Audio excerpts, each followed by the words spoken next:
بھائیوں اور بہنوں،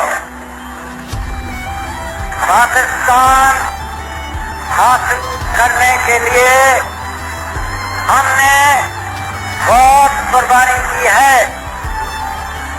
اللہ تعالیٰ نے ہمیں السلام علیکم، میں ہوں رانا دان شبیر خان اور آپ دیکھ رہے ہیں نوائے فکر۔ پاکستان میں تقریباً ہر سیاسی جماعت کے اندر مختلف دھڑے اور گروپس ہوتے ہیں، اور ان دھڑوں یا گروپس کی طاقت اس بات پر منحصر ہوتی ہے کہ ان دھڑوں یا گروپس کے کرتے دھرتے پارٹی لیڈر کے، پارٹی رہنما کے کتنے قریب ہیں۔ یہ دھڑے یا گروپس کئی دفعہ پارٹی کے اندر اتنے سٹرونگ بھی ہو جاتے ہیں کہ پارٹی کا جو لیڈر ہے وہ ان کے ہاتھوں بلیک میل بھی ہو جاتا ہے۔ عمران خان صاحب یا قیدی نمبر 804 کی پاکستان تحریک انصاف بھی اپنی ولادت کے پہلے دن سے ہی ان دھڑوں اور گروپس میں تقسیم ہے، باقی جماعتوں کی طرح۔ پارٹی لیڈر جو ہوتا ہے وہ ایک نیوکلیس کی طرح ہوتا ہے جس کے گرد یہ لوگ چکر لگاتے ہیں اور آربٹ کے اندر رہتے ہیں۔ خان کے جیل میں جانے اور باقی لیڈرشپ کے بھگوڑے ہونے کے بعد پاکستان تحریک انصاف کو سیکنڈ ٹیئر آف لیڈرشپ نے مشکل وقت میں نہ صرف سہارا دیا بلکہ الیکشن میں امید سے بہت زیادہ سیٹیں صوبائی اور قومی اسمبلیوں میں سیکیور کی۔ مگر اب جب حالات کچھ سیٹل ڈاؤن ہونا شروع ہوئے ہیں تو فواد چودھری صاحب جیسے اپرچونسٹ لوگ واپس اپنی جگہ لینے کے لیے پہنچ گئے ہیں۔ گزشتہ تقریباً 2 دہائیوں سے مختلف سیاسی جماعتوں کی یاترا کرنے والے فواد چودھری پاکستان مسلم لیگ کیو، پاکستان پیپلز پارٹی، پاکستان مسلم لیگ نون کے بعد جب پاکستان تحریک انصاف میں لینڈ کیے تو پہلی کامیابی ان کو 2018 میں ملی جب وہ خان صاحب کی کیبنٹ میں سائنس اور ٹیکنالوجی کے وزیر بنے۔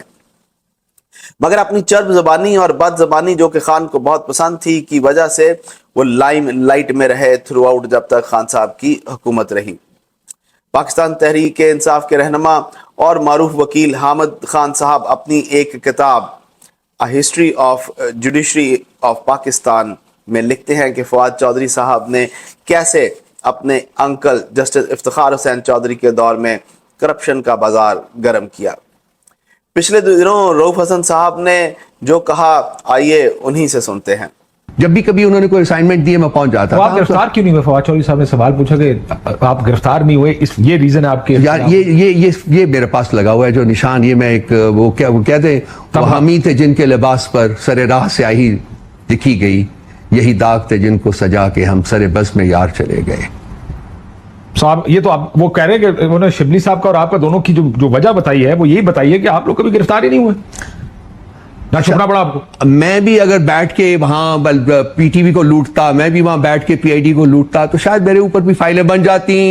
سائیں بہت کچھ ہے یار، ہم بھی بیٹھا ہوا تھا۔ I was in the Ministry of Information also, I was an SAPM, I have seen things happen in front of me۔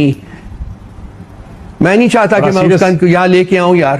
ٹھیک جی، فواد چودھری صاحب آج کی موجودہ پاکستان تحریک انصاف کی جو پی ٹی آئی کی لیڈرشپ ہے، جو مشکل وقت میں پارٹی کا سہارا بنی، پارٹی کو لے کر چل رہی ہے، اس کے بارے میں، اس کی سیاسی بصیرت کے بارے میں کیا کہتے ہیں، فواد چودھری صاحب سے ہی سنتے ہیں۔ پی ٹی آئی کی جو موجودہ لیڈرشپ ہے اس کے پرابلمز یہ ہیں کہ ان کے قد اتنے چھوٹے ہیں کہ ان کی ساری سیاست اس پہ کھڑی ہے کہ کوئی بڑے قد والے لوگ شامل نہ ہو جائیں اور اس کی وجہ سے وہ بالکل ہی چوہے نہ بن جائیں۔ تو انفارچونیٹلی جو پی ٹی آئی کی جو لیڈرشپ ہے یہ اس کے مسئلے ہیں، عمران خان کے مسئلے تو نہیں۔ اس وقت جو لیڈرشپ ہے اس کا کیا رول ہے، ان کا کیا قد ہے؟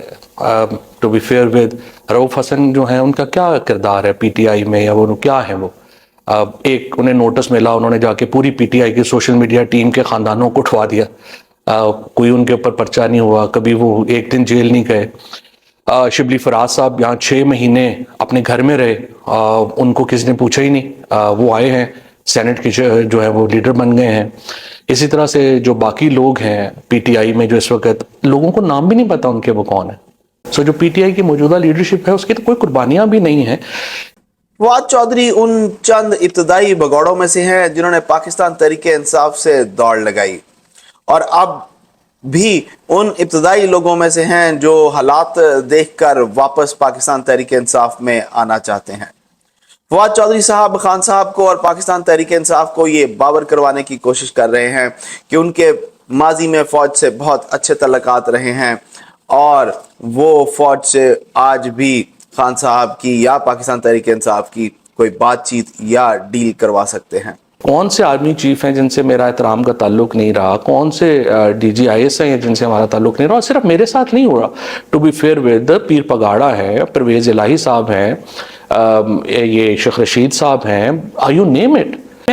میں سوچتا ہوں ان دا ہائنڈ سائٹ ہم نے بڑی غلطی کی خان صاحب سے کہ جو بار بار ان کی بات ہی نہ کہ رابطے نہ رابطے نہ رکھو۔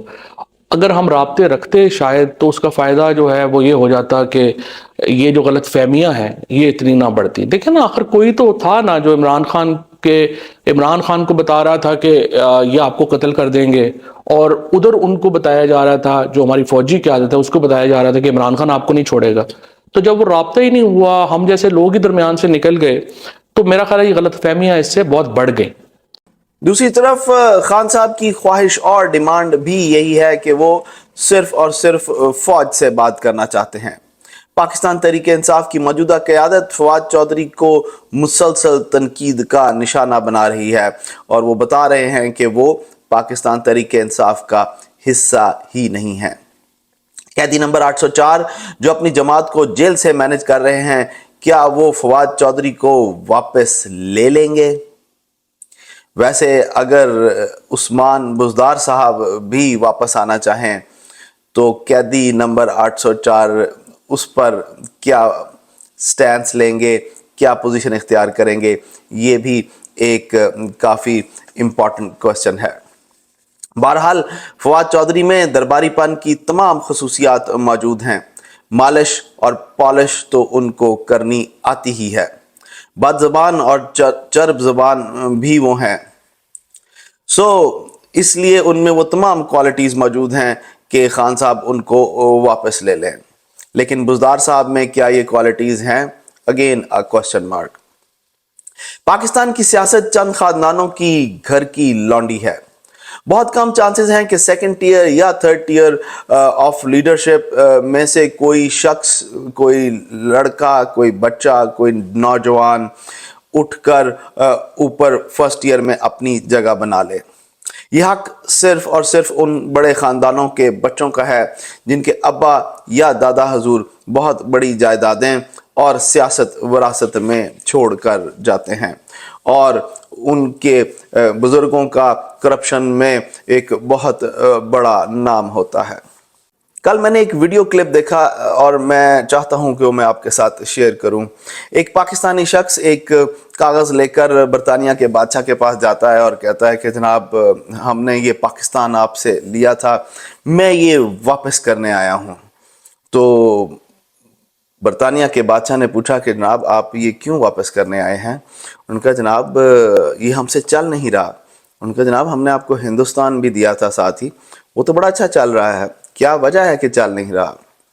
تو اس پاکستان کے شخص نے کہا کہ جناب ہم نے اس ملک میں مارشل لا بھی لگا کر دیکھ لیا، پریزیڈنشل فارم آف سسٹم بھی چلا کر دیکھ لیا، ہم نے پارلیمنٹری فارم آف سسٹم بھی چلا کر دیکھ لیا، ہم نے ڈیموکریسی بھی پچھلے 15 سال سے اس ملک میں رکھی ہوئی ہے، مگر یہ تمام چیزیں ہم نے جب استعمال کی، کوشش کی کہ اس پر ملک کو چلا سکیں، مگر ہم اس میں ناکام ہوئے ہیں، سو یہ آپ واپس لے لیجئے۔